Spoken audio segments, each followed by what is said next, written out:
Welcome to the Sex Cafe, and tonight, this evening, we have here Rose. Thank you very much for having me. Yes, that was absolutely necessary, and I'm really happy you're here. And you're actually here in the Sex Cafe, the first real person not real person, but like really working with sex as in the sex work world. Yes, so I'm really excited and to get somebody with the energy like you have. Thank you. And it is a few people mentioned it already. Ilan Stefani also mentioned it in her book. I made this experience too, that once you get a deeper insight into sex work, then there are a lot of things very surprising and not matching any imaginations one had before. So I would like to start there where how and why did you choose your work you're doing now? Yeah, so it was partly interest, but also partly circumstantially necessary.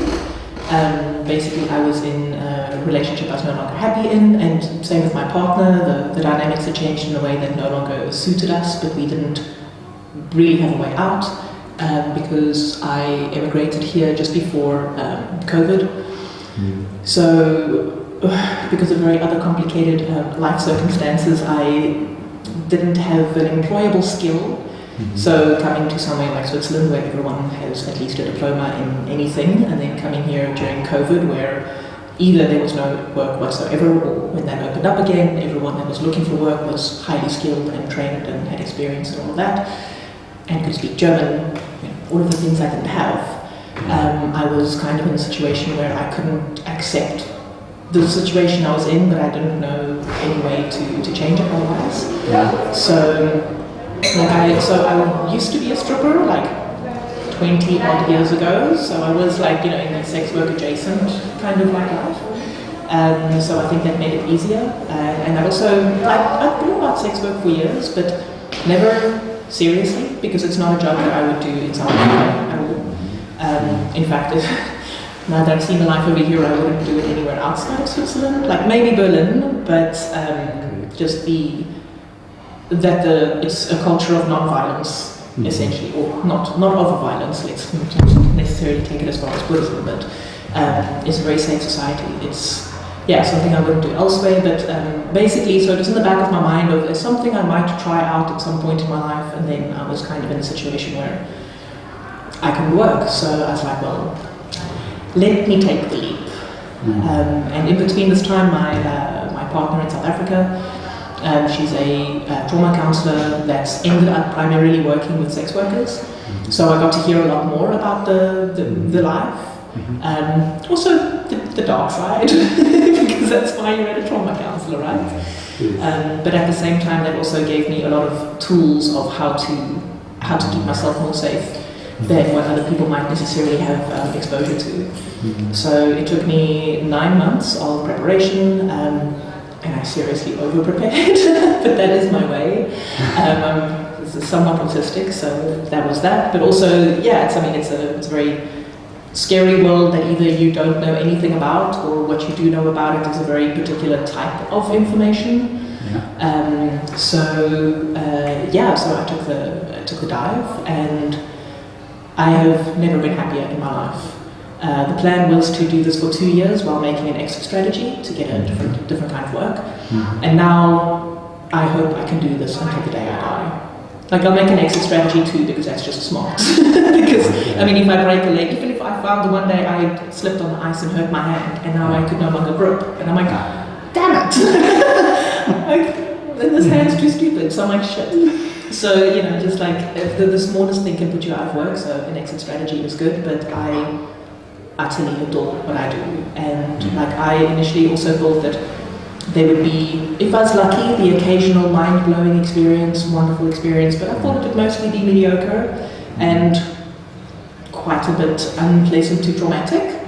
And I am so happy that I've had nothing fucked up ever happen. I've only had, there's been one or two like mediocre, just like, well, just fine kind of experience, and everything else has been absolutely fucking incredible.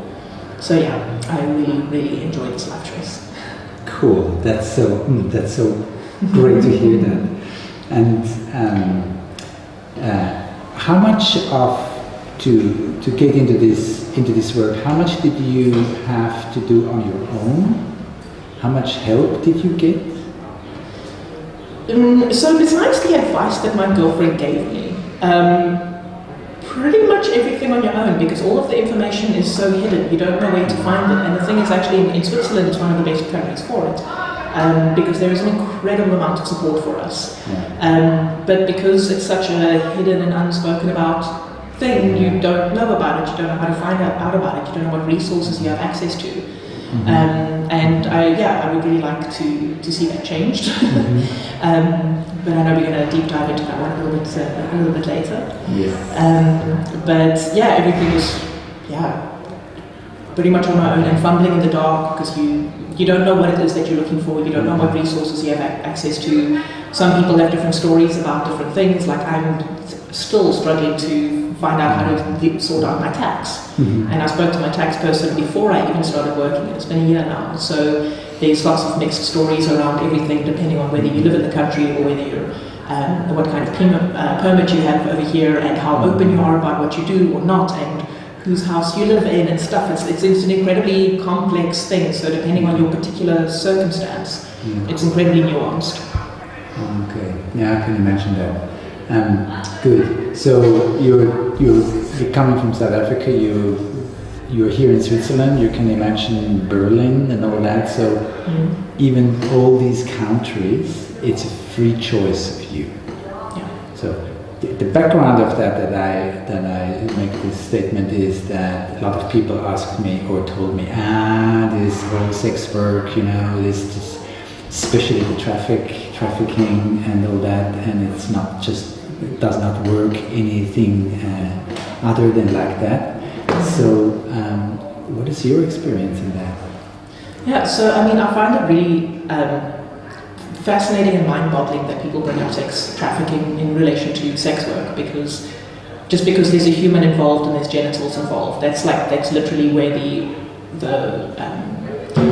the relation between the two end. And there's many things where genitals and humans are involved that has nothing to do with sex trafficking. I mean, I assume many people, if I had to ask them, do you think marriage is equivalent to sex trafficking? I assume most people would say no, it isn't. Okay, but I can see many more associations between marriage and sex work in how it relates to sex trafficking. I mean, in sex work you get to choose not on a daily basis or an hourly basis, but moment-to-moment basis. Am I agreeing to what is happening in the scenario? You're choosing to be there all the time, and it's agreement between two consenting adults. Whereas with marriage, you made a choice 20 years ago. Now circumstances have changed. Now, and I know it's like heteronormative and stereotypical, but let's assume the usual situation of male, female, get married, have kids. Now the wife becomes a housewife, looks after the kids. Now, 20 years on, maybe she wants to move out, things want to change, the kids have left the house, but she can't get employed. But for all this time, she's gotten food, she's gotten a roof over her head, she's gotten medical care and some clothing. Okay, that sounds, maybe that sounds familiar to me. And they agreed to something 20 years ago, but all of those circumstances have changed.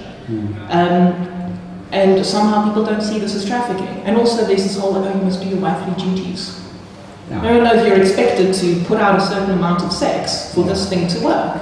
It's an expectation. But that is never connoted to sex trafficking. But for some reason we are. I have no idea how it's put together. I mean, just like you don't call homicide assisted suicide. Yes, there's a person, yes, they died. That's where the relation ends. Other than that, it's a completely different situation.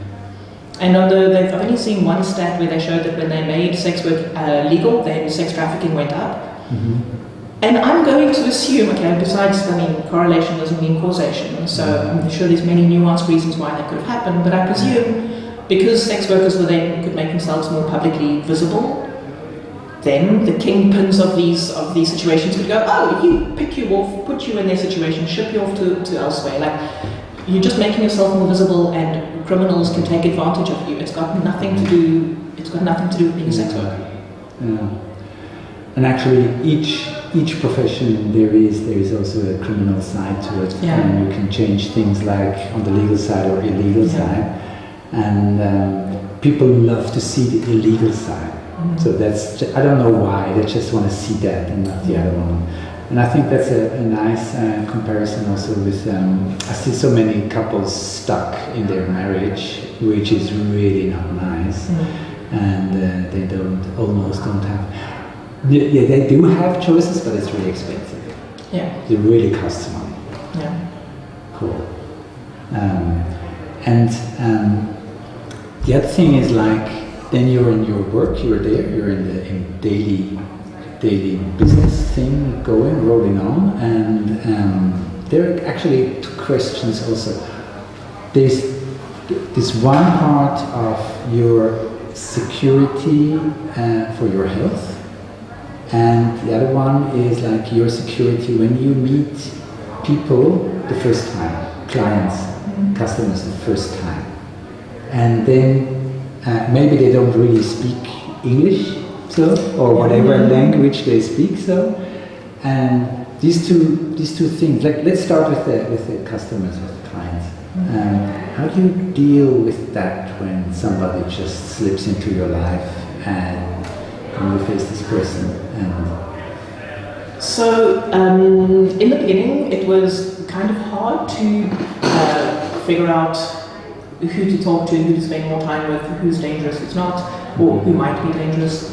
And yeah, it took a lot of my time, but there's a lot of tells, which I'm not going to share, because these are the tells that keep us safe. But there's many tells that all of us kind of agree on. We're like, if the guy says that, and yes, sorry, I am gender stereotyping, it is going to be usually males seeking the work and usually females offering, but of course there's all genders, all of the things on both of the sides. Okay. But just to keep communication simpler, I'm going to stick to some stereotypes here. But it doesn't take long to be able to figure out what some of the tells are. But there's also just some basic things like, if somebody can speak at least a little bit of English, then I will go with them. If they don't speak English at all, then I don't go with it, because I've had it before where I've said to them, because my German isn't very good, and I'd say to them, okay, so these are the German phrases or things that I'm used to or familiar with, so when we're communicating with each other, or if you want to go faster or slower, or more pressure, things like that, these are the words to use. Yeah. But if you're going to use things beyond that, it's going to be a little bit maybe confusing or so on. But when they're lost in the moment of pleasure, they forget that, and then they will talk a bunch of things at me, and then I've got to stop and say, oh, excuse me, sorry, what did you say? And then they've got to try and remember what they said or whatever. It breaks the flow, it breaks the moment, or they want to ask for more complicated things, and I've just found you need to speak at least a little bit of English for the situation to flow. Yeah, I can see that. Yeah. But regarding the security in general, we have very many measures in place. I am not fearful at all when I go to meet clients. When I go there, I'm incredibly confident. I know that I am safe and looked after, and I have nothing to worry about, but I'm not going to say how. Okay. So these are the insights. Tricks of the trade, Cool. Good. Cool. But regarding physical, personal safety, there's also other measures in place. One that I think very few sex workers actually know about, which I think people in general should use, which even if you're not doing this work. There's a compound powder called chlorhexidine that you can buy as a mouthwash. It's available over the counter at pharmacies or from your dentist. It offers now. There's lots of scientific papers on it. And there's varying degrees of how many hours protection it gives you and for exactly what. But the general agreement is that you get antiviral protection for between 4 and 8 hours. So, which is incredibly good. That's cool. Yeah, no, it's really amazing. It does, however, make everything taste weird. Which then helps, at least helps you know it's working, because every time I drink Prosecco, I'm like, what's wrong with the Prosecco? And when the Prosecco tastes normal, I'm like, oh, okay, it's worn off. So then I'm aware of that, but also it does increase stains. So when you use the mouthwash, don't eat blueberries. Recommend. But that's one of the ones I do in general. So before I meet a client, I'll use the mouthwash. If they want to go down on me, they must also use the mouthwash first. Sometimes afterwards, especially if it's just external, I'll even use some of the mouthwash and just like dab myself up. But I also use alcohol spray, like whenever I arrive if I'm using a hotel room, I'll make sure to disinfect all of the surfaces that we're going to use. I have the spray right next to me that as soon as I'm done with them, I'll spray my hands to make sure that anything I touch doesn't spread anything. I'll also, because my nose and my chin gets involved, I also will spray alcohol on myself afterwards as well. And because I primarily offer blowjobs, I offer general like soft service, but blowjobs are my speciality, and usually without condom, unless the client requests otherwise. But then I will, so it's usually swallowing the cum as well, then I will take a swig of alcohol as well afterwards, just because the antiviral stuff is not going to go all the way down my throat. So I'll just swallow a little swig of alcohol in case anything went further down, it goes into the tummy, so that's my usual additional. Cool. Good. So that is, oral services are quite often asked for. They are, yes, because it's very intimate. But in general, my speciality is intimacy. And silliness and playfulness. Like I'm always giggling, I'm laughing. It's very. But at the same time, not making the person feel like I'm not serious about what I'm doing. But an intimate experience is what I offer primarily. And I know other workers that are all like, oh no, you kiss them on the mouth. No, that's personal, it's private, it's my life. They don't get to kiss me on the mouth. I'm like, oh, it's my favourite, I love it. And also blowjobs in general. It's so much more intimate than having sex. But that's what I love. I love the complexity, all the different ways in which you can touch and tease and play and stroke and different sensations and textures. Like I find penetration quite a lot more limiting in the ways in which I can give pleasure. Cool. So then you're how can I say that? Like there are two levels actually, or let's put it this way. What also out of my experience, a lot of people and a lot of men, they come to be like acknowledged, to be seen, to be felt, to feel, to have this intimacy, which can be just like cuddling. And then there are the other ones, which they have some pressure and they don't know where to go with it. And what is your feeling there? What is more likely, which is coming to you? Definitely the more intimacy, gentle, tender, slow, watching a movie together, doing massage together, remembering their birthdays and sending them a special card on the day, like remembering the stories that they've told me about who their family members are and what events are coming up and what big life changes are coming. Being seen and being heard is my specialty, which takes a lot more maintenance in the background, like remembering all the things and like, oh, she looks like this birthday, oh, are they going to find it here to get a letter sent to their house? Should I maybe drop it off when I can see them the next time? But that's a side issue. But that's definitely mine. This kind of fucking, we call it sport fuckers. That's generally, that happens from time to time, and usually then outside of that there is some kind of connection, like I might still go on the yacht with them and go fishing for the day because fishing is their thing, and then in the evening things get a little bit more intense, but generally the tenderness and being seen and felt and heard is my thing. Yeah. That's cool. That sounds good. That sounds really nice. And because, yes, sexuality actually is intimacy and is connection. So if you have a sexuality without these two things, it is also something, but not really nourishing. And I wonder, or I guess even that when you can create your setting on yourself and you go there where you can really go into your strength, into that what you can give, and you come out of it after. Are you mostly nourished too? Absolutely, and utterly energized. Like I really thought that something. So I was recently booked for a weekend away in Austria, and at first I was worried. I'm like, oh, what if the person's just going to fuck the whole weekend? You know, because I mean it's a lot of money, and sometimes people are like, oh, they need their money's worth, and to them their money's worth is just penetration all the time. And it wasn't that, and in the end it turns out I was actually willing to pleasure him more often than what he wanted to be pleasured. But then also trying to learn the balance between when do you offer more and when are you kind of coming across as a chihuahua yapping at their feet, going, oh, do this, do that, So learning to like offer what they want and then knowing when you can tease them into a little bit more than what they might have thought they wanted right now. Like they were happy to sit and just watch the clouds, but then you go and pull out a sex toy and you go and play with yourself and have them just watch you. And they'll be like, oh, then they get in the mood and something else happens. Or knowing when to just leave them and give them their space, because also you don't want to constantly be in the attention and the focus.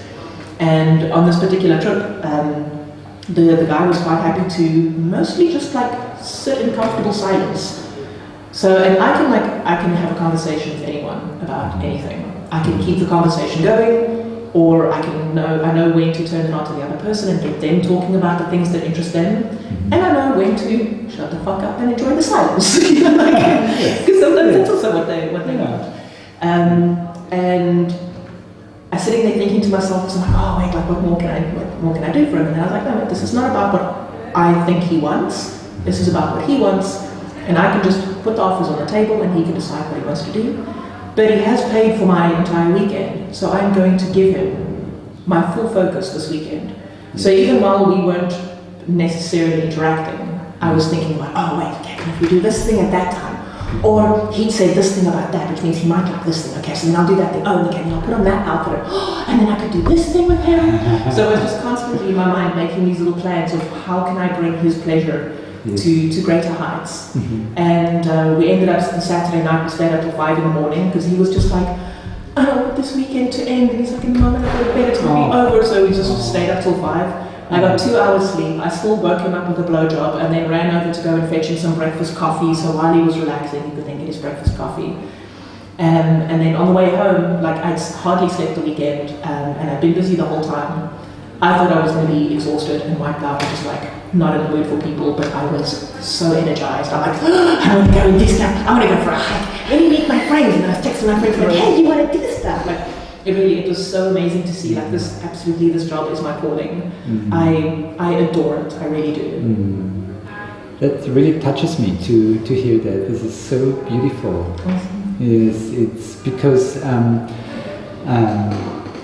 I see each other. I see us like these loving beings, sexual beings, relationship beings, and we all need a little bit of all of them to feel each other and to be there, and getting out of like I have to do everything and I have to and suddenly to realize, whoa, there is somebody really here, and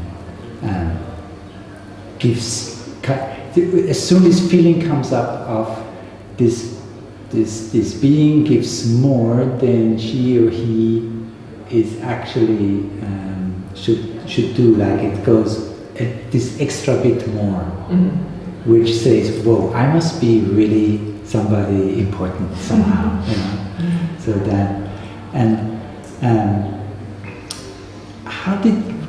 where from did you get this, or how did it develop that you feel people like that? So because there's this decision, okay, to have somebody which is more quiet, so I'm going to sit and I give time, and out of this time this person will come with its impulses, or then when you go like, okay, we can do something or push something or offer something. How did you learn that? So part of it is being autistic and then having autistic partners.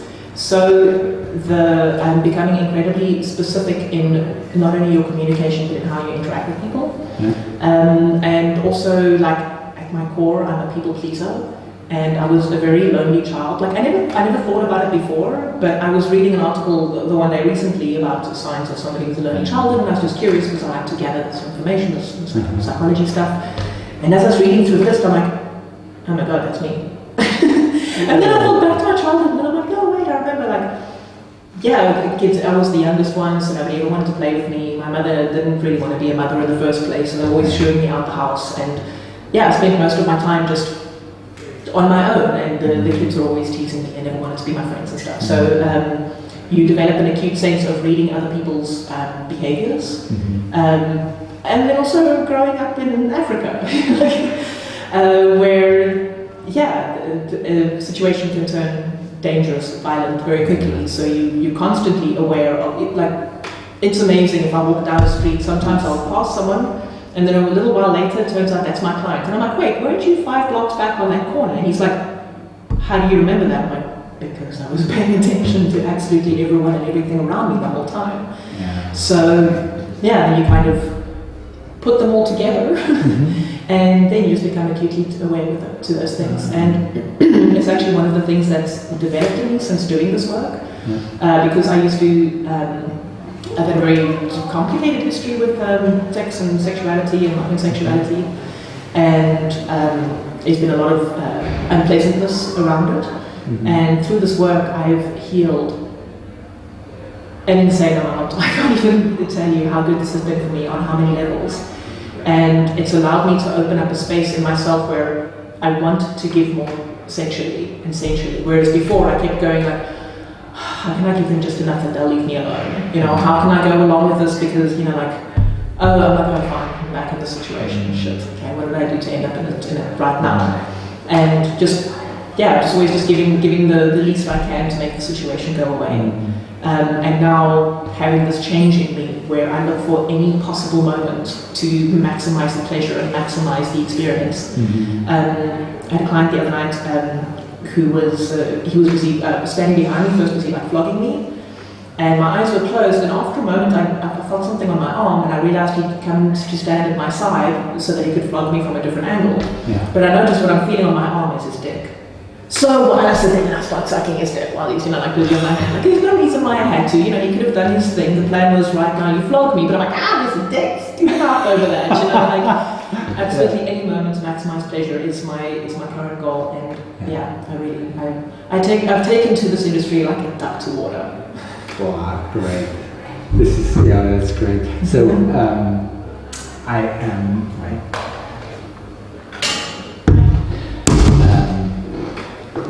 time because I feel time is flying. Oh yeah. Yeah. There, like, it sounds really rich what you're telling, and all these experiences and everything, and what, like, you were on a certain point with your sexuality when you started, and when you look back and you look at your sexuality now, whatever we call sexuality, just like your sexuality, and what changed? Oh God, so much.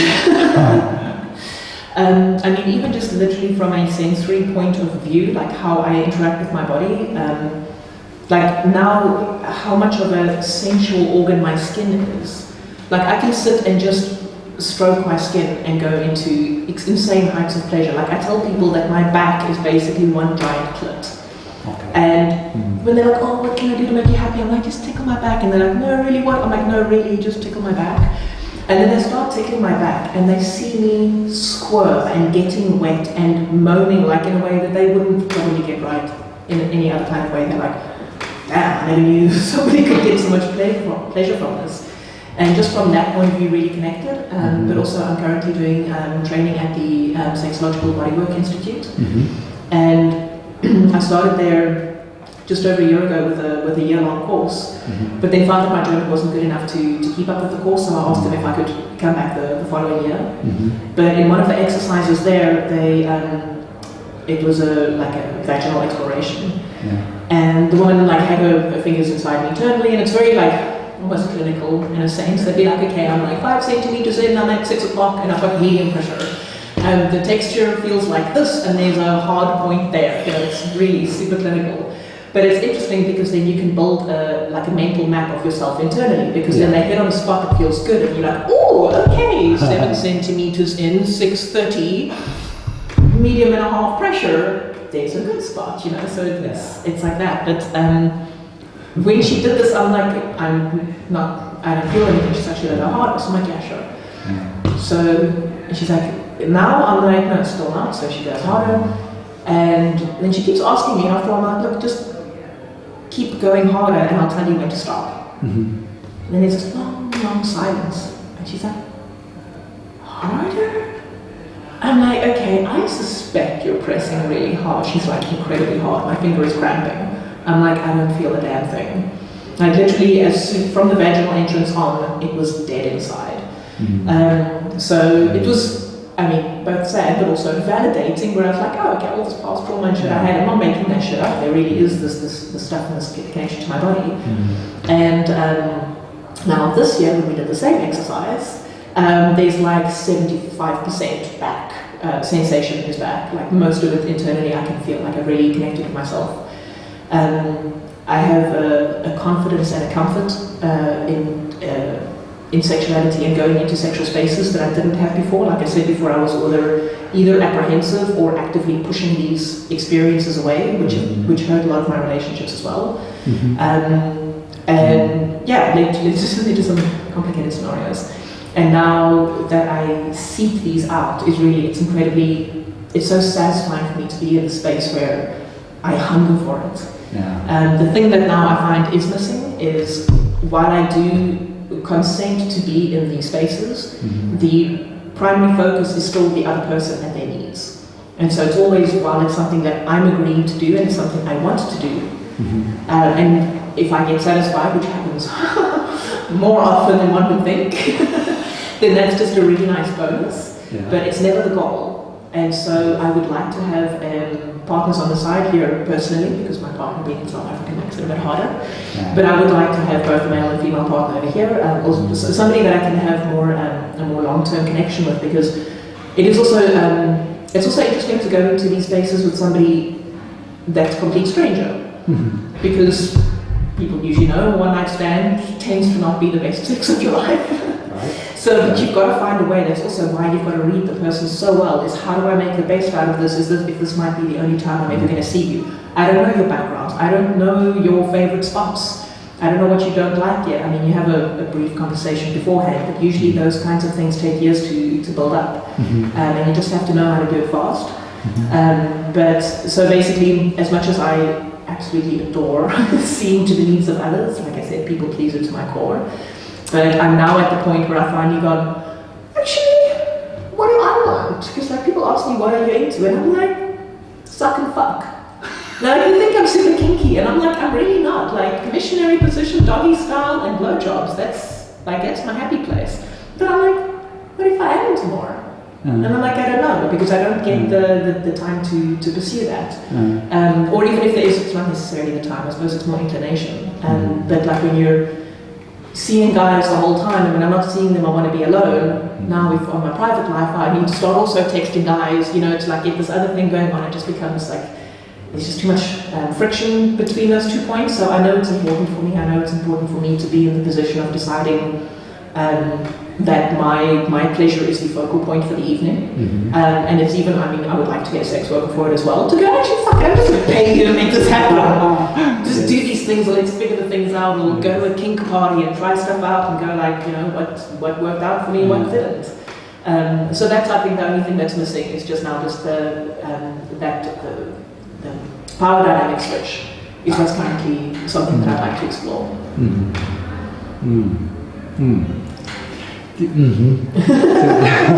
Well, there's a regular thing like, I can think of a thing or two. Exactly. Excellent. It's really juicy. It's really, it is the part which actually touches me, and it's, to me, this is a whole picture of sexuality. It's the whole picture.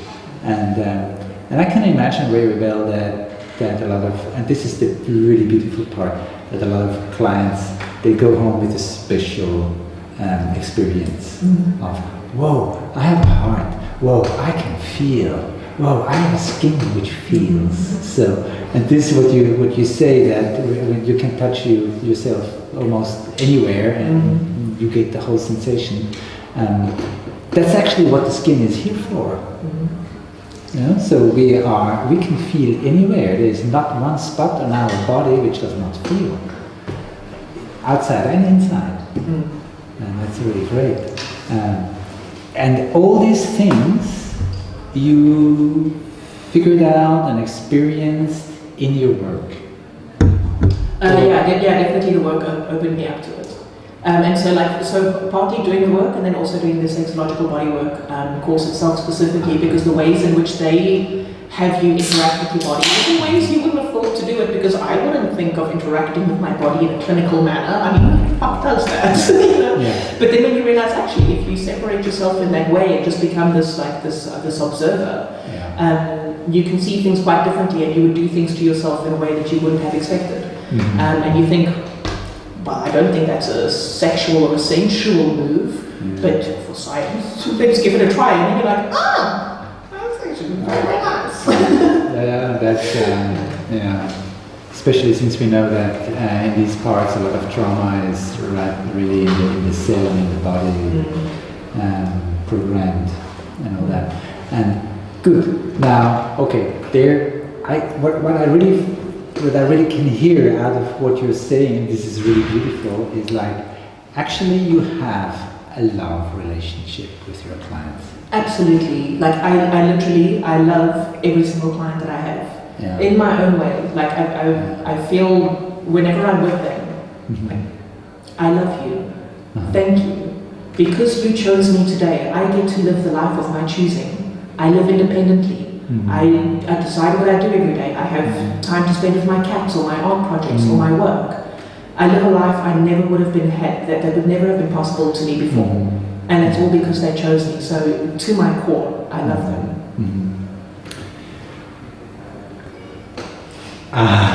I just pointed out a little bit more because I know this feeling, and I go there where your love to this client starts the moment you meet him, and it kind of ends the moment he leaves.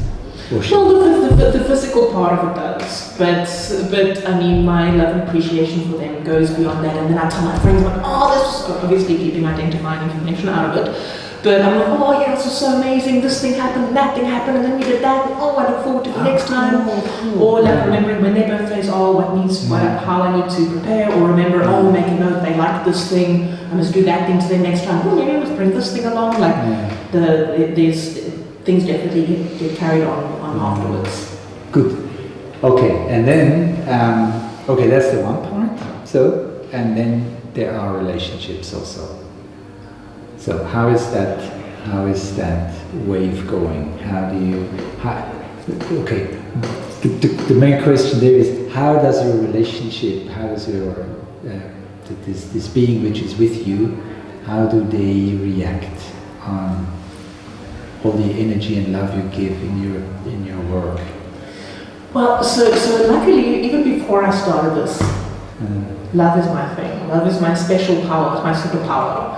And it actually, an important part of it went dormant for a long time, and this work is bringing that back to life again. And as far as I can tell, my partner in South Africa thinks that this is the best shit I've ever done with my life. And I've made some damn good choices. Some terrible ones too, let's be sure.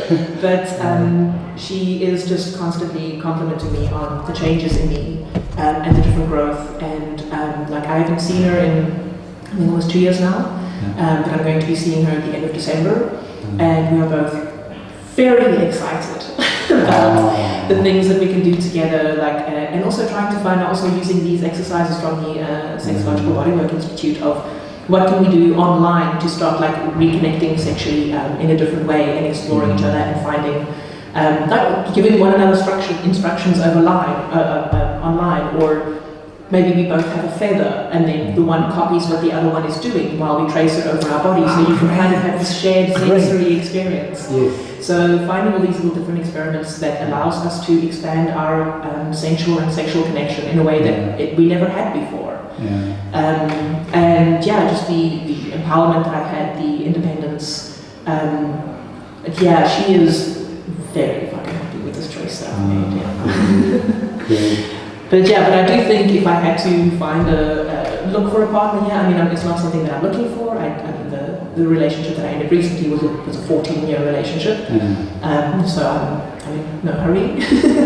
But also because I get so many beautiful connections with generally males around me, and I have this incredibly deep, intimate connection and emotional connection with my partner and with a bunch of my other friends.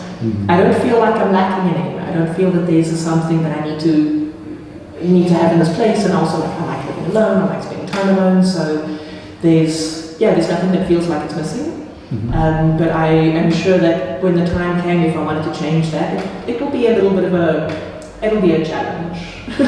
I mean, definitely the person would have to be polyamorous. Yeah. But even being with somebody with polyamorous, I mean, it's a bit tricky, and it's interesting because most of my clients I don't have penetrative sex with. With some of them, sure, but it's mostly blowjobs. So it's not really that risky. And I've gone on Cupid dates with guys who see 10 women a week, but then they like about me and my work but you're a high-risk person. I'm like, well, when else did you get tested? Do you use chlorhexidine? There's so many ways in which, I'm a much safer partner in that way. But there's a lot of stigma attached to it. There could be insecurities or whatever. I don't think it'll be an easy space to navigate. So I'm glad it's not something I'm trying to figure out just yet, because I don't think it'll be easy to figure out. No, it's not. It can be difficult. I am just checking if there are any questions. Champion, thank you. Even with the cloth, look at you. Cool. We got some hearts. Fuck yeah. And now I can start the prosecco. So I'm gonna get you first. So yes, exactly. So there are quite a lot of people online, and yes, please write your questions if you have any. And would you like some? No, thank you. I'm good. Yeah, thank you. And I see them.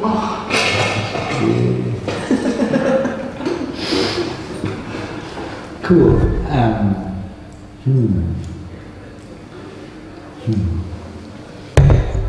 So I have so many questions I want, and the time is running, and it's like one thing which kind of actually, because to me sex work is therapy.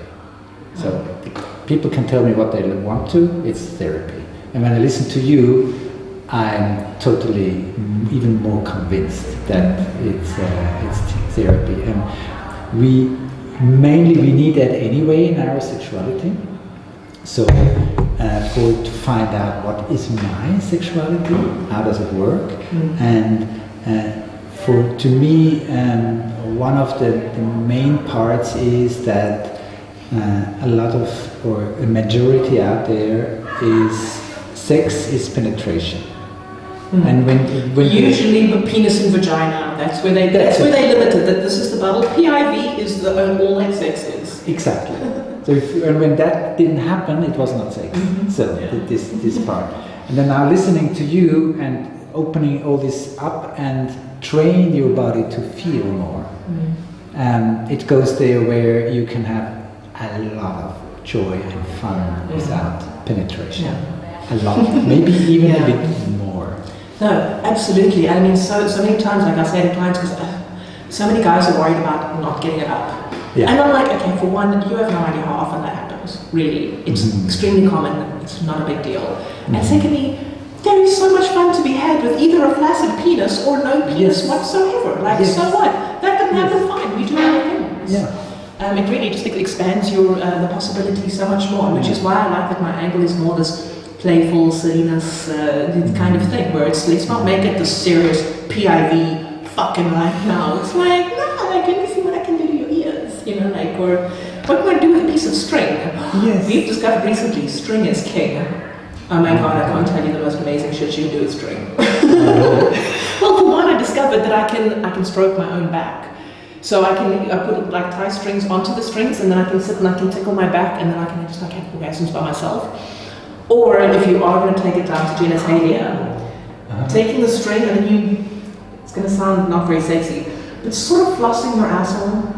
Okay. Like leg spread, and then you just, but like if this is going to be the asshole, right? Okay. Yeah. Then running the string just along it like this, sideways.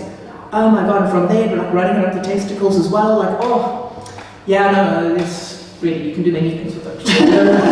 Other things, this is so cool. And then, you know, all string has different textures. So you can go, is it a ribbon, is it a rough string, is it soft, is it felt, does it have glitter on it?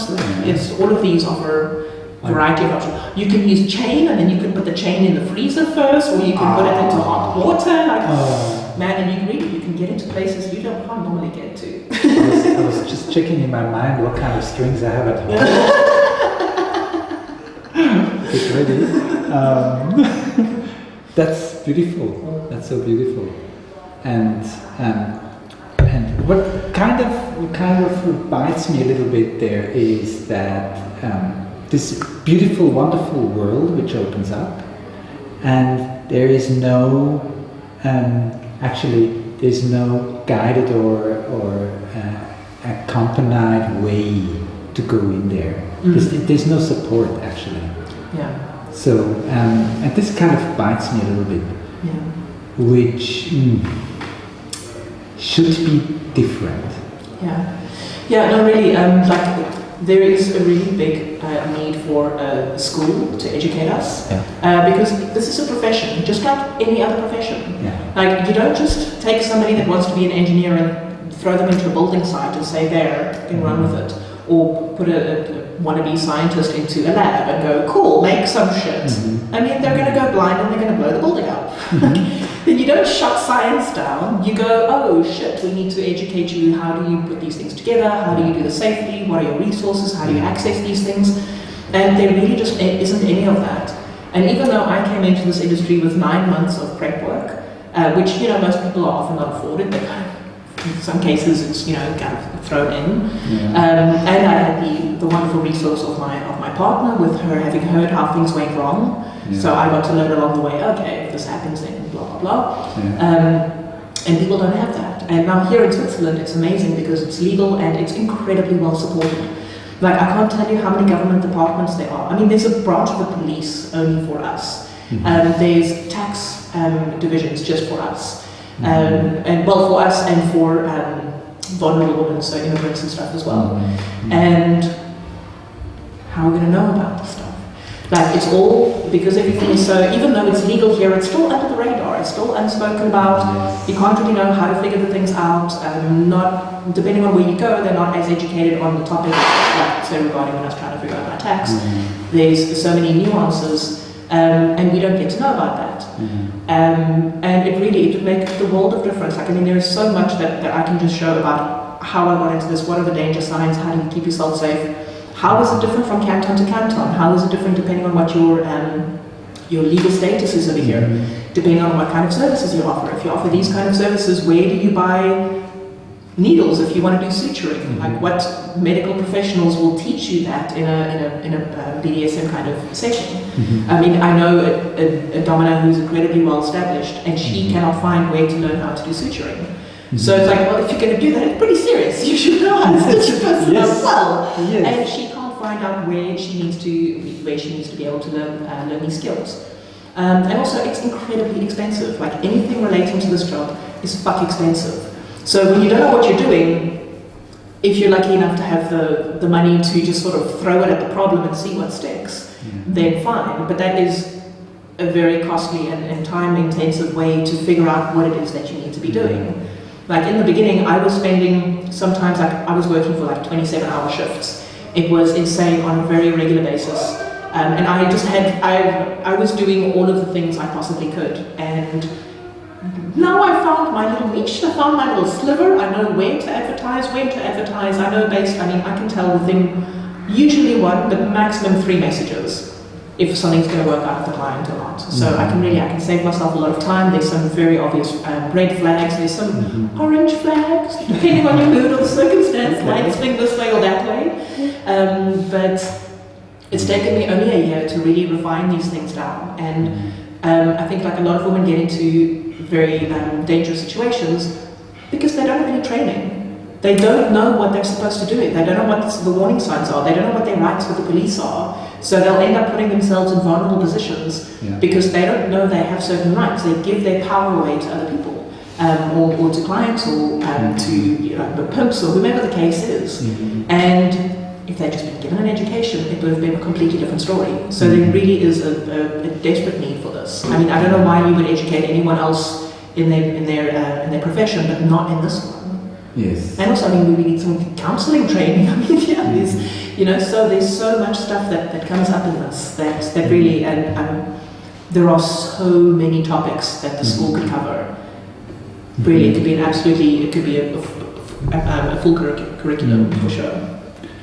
That brings me to the next question. Like, I really love the way you talk also about Switzerland and the way Switzerland treats it, and which is, it's actually true. So, and I hope a lot of government people hear that, and I hope a lot of government people from other countries hear it also. So. No, and seriously, like actually, when we go to these events, they're like, "What would you like to drink? Can we bring you a cappuccino? Would you like an espresso, a macchiato?" And I'm like, "Am I royalty? What?" They come, they're like, and then they bring it for you. They're like, "Oh, would you like anything else? Some water, some tea, there's some notepads, some pen. Are you okay? Do you need anything?" I'm like, "This is fucking great." This is really, it really is. Yes.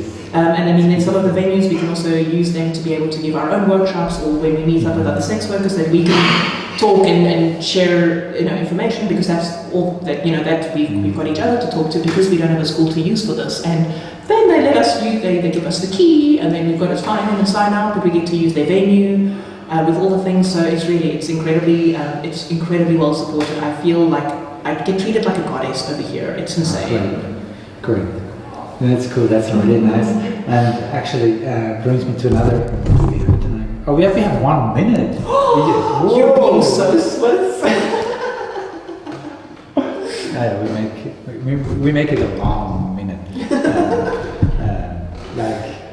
Of course, each government has its own ways. So, and I do hope that a lot of governments from other countries hear you and hear that now. And then, what I really wanted to ask you also is the Nordic model from Sweden. So that's a kind of I don't know what to think about it. What do you say about it? Well, you should think it's a piece of shit. Okay. Because that's what it is. Okay, thank you. Very nice. So I have not found any sex worker in person or online. I've not heard anyone speak a good word about this. Except maybe the government officials that put it into place because it's for their benefit. Okay, right. It sucks. The World Health Organization and Amnesty International are against it. They're like, this is a fucked up system. So for anyone who doesn't know, basically at its core, it's a system that legalizes the selling of sex, but criminalizes the purchasing of sex. Yeah. So our clients essentially become criminals, and we are allowed to do this work. But at its core, they believe that nobody can agree to be in this industry because it's sexual assault, basically, or in servitude, sexual servitude. Which again, how is it different from marriage? Okay. So, but I mean, that's incredibly patronizing. It's incredibly inaccurate because many of us, the majority, I would say, do want to be in this. I mean, there are absolutely people who don't want to be in this industry. But if you're not happy with the choice that somebody has made, you don't take that choice away from them. You give them other choices. Right. And kind of what they're doing now is anyone that benefits from your money is essentially your pimp, and they can either be punished with fines or imprisonment. This means if I go to buy bread, the person I bought the bread from can now go to prison. If I pay my rent, my landlord can go to prison. If you do anything, I mean, this is going to socially ostracize you in such a terrible way, and it also increases the strength of the government. Because now, if they want to imprison somebody, all they need to do is wait for a sex worker to go and buy a postcard from them, and they go, cool, fuck you, going to jail. You know, like, it does not help the clients, it does not help the sex workers at all. And why people who have absolutely nothing to do with this industry, and they're not sex workers and they don't know what the industry is like, why they are the people that get to make legislations around it is absolutely fucking beyond me. Because nothing about us without us. Yeah. Like, can you imagine if, say, like the FDA, if the FDA was made up of not like scientists and medical professionals and researchers, but just people, some soccer players, bakers, and they get to now say, oh, we're gonna make this drug that if you smoke, it's gonna help you stop smoking. It's gonna make you quit. But you don't get to not take it. If you smoke, you now have to take this medication, and then you're gonna quit smoking. But it turns out it's a bunch of soccer players and bakers that pass this shit. Not only does it not make you quit smoking, it in fact gives you cancer. Okay, how the fuck would this be allowed to pass in any other circumstance? They don't know what they're doing, they don't know what they're talking about, and what they claim they're doing, they're literally doing the exact opposite. They're not empowering us. They're taking away our choices. Like, I don't want this work taken away from me. I want this work. I love it. I want to do it. Give us more options. Give us training. Give us education.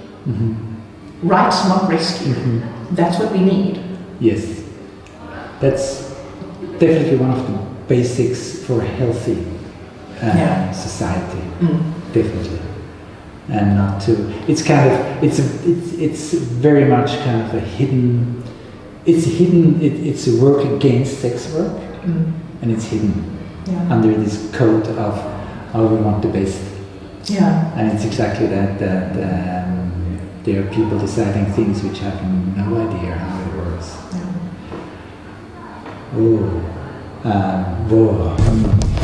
Why did I do an hour?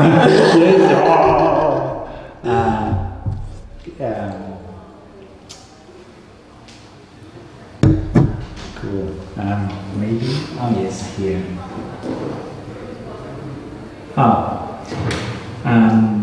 Tim is asking, is there a specific moment that you will never forget? Oh, you can't pin it down to one. Jeez, no, there are so many. There really are. I really love that for a lot of people, especially if they just come like once off to me, or like, so maybe they want a threesome, then I'll organize another lady, and then they're like, oh, they finally get their threesome. We'll never see him again, he had his night. But for me, it's a Tuesday. Like, it's just like my life is the peak experiences of somebody else's life. The first one that comes to mind, though, because they really are, honestly, there are so many. I could write several books on the highlights of my life only. Please. Let alone all the shit that happened around it. Like, please, I'm the first one who writes it. But the first one that came to mind is a client of mine that had troubled sexual past. Let's just say he knew a priest. Okay, so, and one day he came over, and we had a little bit of a misunderstanding prior to him coming. So when he arrived, he was not in the happiest of moods, and this was weird for me because this is not how things usually go down. I'm excited, they're excited, everything's great, but now he was in this mood. I'm like, okay, how do I shift him into happiness and into pleasure? And he was like, quite upset and all the things. I'm like, how about I start you off with a massage, just get you to relax, you've been super stressed with work and so on. And he was like, okay, great. So I start giving him the massage, but I noticed that the closer I get to his ass, the more he makes just that kind of sound. So I'm like, okay, this is kind of danger zone because there's trauma here too, but there's pleasure to be had as well. And finding that line, you're either gonna fucking rock it or you're gonna fuck up big time. Okay. Yes. So I kept following the sounds that he was making, and towards him go back up to his back, and then a little bit back down, and I'm like, okay, no. And I also had to fight my this inner desire for things to be symmetrical, because then I would do something here and then I want to do it there as well. But I'm like, no, you're not actually giving a massage. This is not a parlor. You are here to give pleasure, and if it means you do that asymmetrically, then fucking deal and do it asymmetrically. But so as I then started massaging down the side of his ass, and then getting closer and closer to it, and hearing the sounds, and then the next thing I was going straight across his anus all the way up to the nape of his neck, like one arm after the other. And then when I flipped him over, the look on his face, I will never ever forget. He's a much older gentleman, so there's a lot of expression in his face, and it looked like somebody in the peak of 200 milligrams of MDMA. Like, he was blessed. And especially the contrast of how he'd come in and what he looked like just 10 minutes ago, just seeing that face, it was so validating. Where I'm like, yes, I can read these moments, I can give you what it is that you want, I know how to navigate these lines. It was just so satisfying to see that smile. Whoa, this is high end. This is, yes. Because as you said, it's a very thin line. Yeah, very, very thin line. Yeah, and then to see an expression like that, God, yeah, I'll remember that to my dying day. It was awesome. Oh, cool.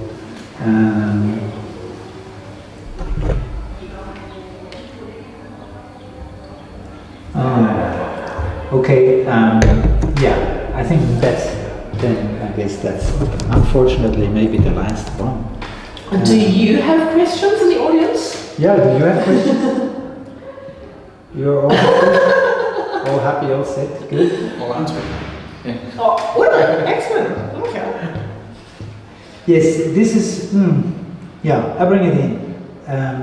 That's a big one also. What do you think about the portrayal of sex work in the media? Oh, it's atrocious. And I will say the same things about our clients. Okay, yes, there's a lot of stigmatization for sex workers, and especially because we get to directly experience it in how getting limited in housing or insurance that won't cover us. I've had people where their banks declined working with them because the ways in which money was moving through the bank they thought was suspicious. But it's like, who gives a fuck where it comes from? Take my money, bitch. But anyway, there's also ways in which our clients are stigmatized. Like when I had this amazing weekend in Austria with this client, I was telling my friend afterwards, and I was like, he was just so lovely, he was such a gentleman, it was so easy to get along with him, but it was also so nice that we could sit in this comfortable silences without having to do any of the things. He was super easy to please as well, like not only just sexually, but just in the things that I did, like he wasn't demanding or complicated or anything like that. And she was like, oh, but if he was so nice, why do you have to pay for sex? And I'm like,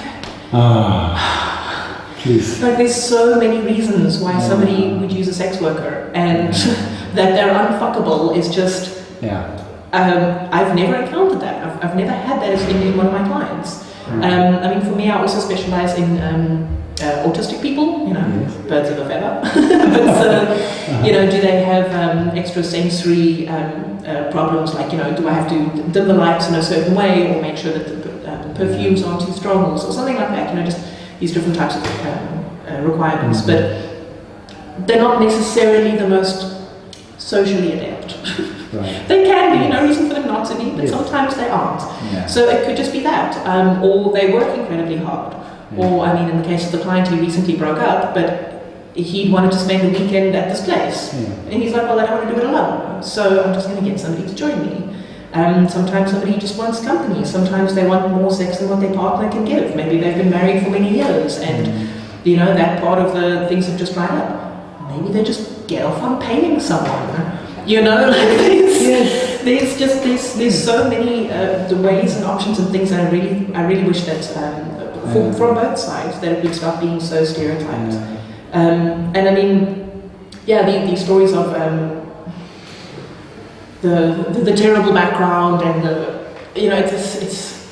it's too easy to cling to that. But then you also don't necessarily want to go to the other side where it's just, I mean, I love that it's, in my case, it is this whole, I could have had more options. I don't think I'm so totally deprived of my possibilities, but it was the only one that allowed me independence and autonomy. Because people are like, oh, you can just marry me, and then I'm like, no, I want to be independent. I want to do this work on my own. Yes. And other people don't have those kinds of options, but people tend to swing it either between the happy whore or the destitute street worker. And there are so many flavors in between. You can't even begin to imagine. And also what a sex worker looks like is also such a fucking stereotype. I swear to you, the next time you're on the tram or the train or anywhere, any single person sitting next to you is quite possibly a sex worker or a client. They come in every shape, size, age, look, proclivity, everything. There is nothing untouchable. We are all on all of the sides of the things. Because I've got a friend that goes, oh no, but I couldn't be one because of the way that I look. And I'm like, well, what does a sex worker look like? They're all, and I really wish that more narratives would come out about these stories. Because I also know people who so sex workers specifically, who they're not unhappy sex workers, but they're not the happy whores either. They're like, what, for us this is convenient. It's something we can do just an hour here and there. It allows us some extra free time or helps to supplement our income, allows us to do more charity work or something like that, but it's not something they particularly love. And that's also another story. That's a whole other avenue to go down. Or it's sometimes more convenient for people. They're in a high-powered, well-paying job, all of the things, but it's a more convenient way for them to find a partner. So instead of spending hours on Tinder and trying to find this personality, that personality, just put themselves on a sex work group, say, well, they don't need the money, but it wouldn't, the client wouldn't necessarily think it's the same thing if they didn't pay, but they just use that as a way to get their sex, but it's not anything that they need. There really is just every flavor going around. There's many problems about these certain stories that you never get to hear, because there's risks involved for that person talking about it. Usually the more vulnerable people, the most important stories that there are to hear are the ones you don't ever get to hear, because those people can't speak up. Yes, exactly. Exactly that. It remembers me a few years ago, a young woman came to me and to have sexual experiences.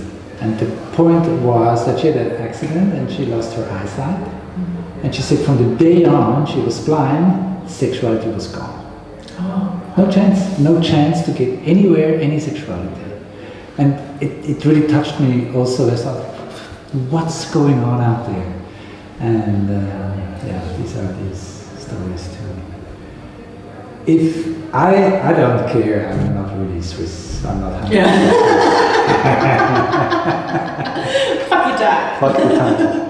Wait. We have another half an hour. That is there was this question, what would you tell people who want to start this sex work? But I changed it now, because I heard so many things from you now here, and it really gives a beautiful picture. It's really, it's beautiful. And now I go there where I ask you, what is an advice or something you would love to tell clients? I do have so many things I want to say in this. Firstly, give it all. The first rule of sex work is don't get desperate. That is the number one fucking rule. I've got stockpiled food in my house for 3 months and for my cats. Supposed to have backup cash, but that hasn't been working out. But to be able to survive for at least 3 months. But also I've got my social connections, so that should something go down, I've always got a backup. But I will never say yes to a client if it doesn't feel right for me. Because every horror story I have ever heard started with, I had a bad feeling, but I was desperate. So just don't fucking get there. So if somebody does want to get into sex work, since this horror school has not opened yet, but hopefully soon it shall, then to get in contact with your local sex workers collective.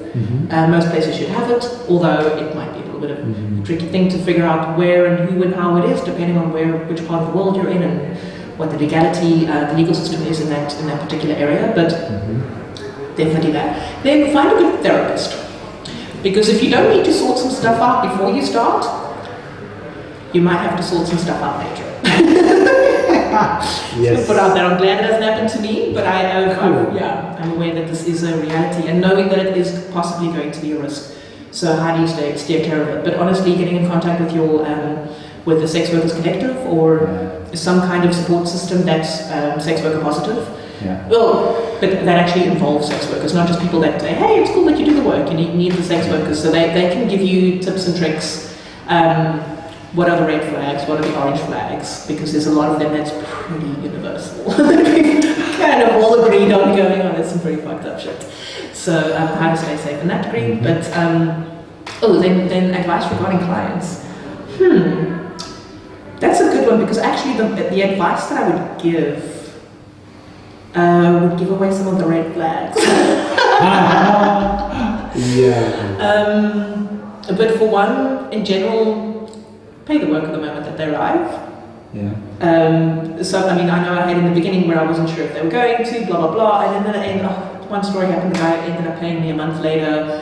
It was annoying to constantly have to ask, and you just want to get that out the way. I mean, now that most of my clients are regulars, I feel fine and comfortable with it. I mean, usually it's never happened since then that they're going to pay me later, but if it's if it's somebody that's new, you're constantly worrying, is this going to happen, is it not going to happen? And if you've got to ask from the start, it breaks a little moment of magic. It kind of just takes it away. It's so much easier if you just if it's on the wherever, and just be like, oh, there it is, and then while they go and have a shower, then, that's the case. And yes, have the shower.